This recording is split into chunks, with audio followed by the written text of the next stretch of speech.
The Kitzbuheler Horn in Austria is probably the toughest, most brutal climb that you've never heard of. Unless, of course, you're an avid follower of the Tour of Austria, in which the climb often features.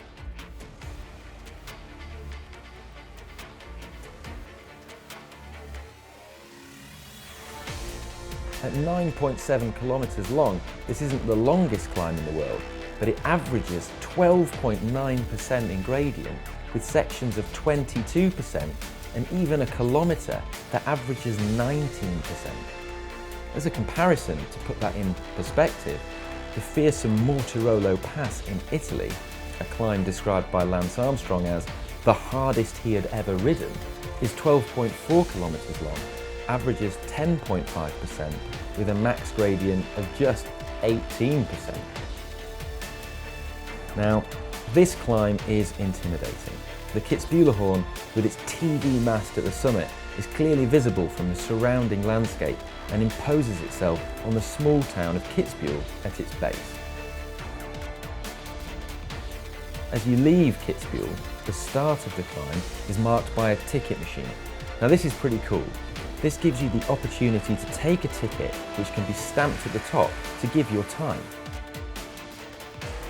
Upon setting off from the ticket machine, you're instantly treated to stunning views of the Wilde Kaiser Mountains, which literally translate to the Wild Emperor.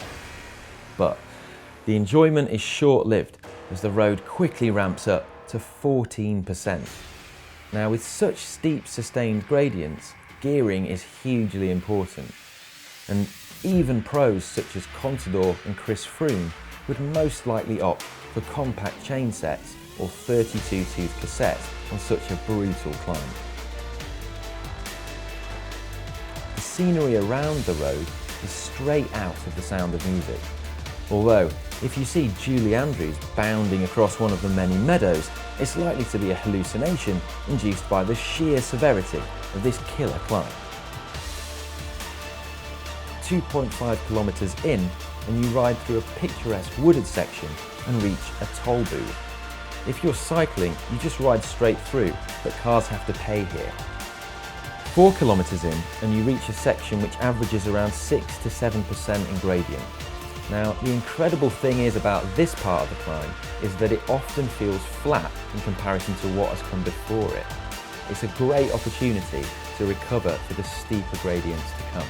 I really can't understate how savage this climb is, and each kilometre is accompanied by a sign that indicates the average gradient for the next kilometre. Signs of 17 and 19% greet you before the final switchbacks to the top.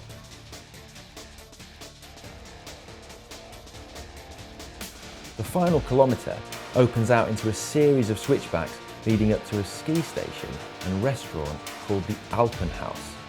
When you reach it, there's a machine to scan the ticket that you got at the bottom of the climb and get your time. There's also a leaderboard showing the fastest recorded times that features some very big names from the world of cycling. At this point, there is an optional 2.2 kilometres up to the TV mast. Now, although this road is closed to cars, you can cycle up it. Be warned, this road averages 14%, with ramps as much as 25% near the top.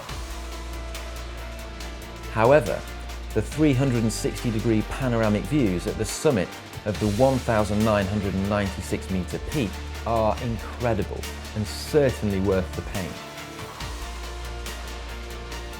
The sheer brutality, cowbells, wild meadows and stunning scenery make this climb an absolute must for your cycling bucket list.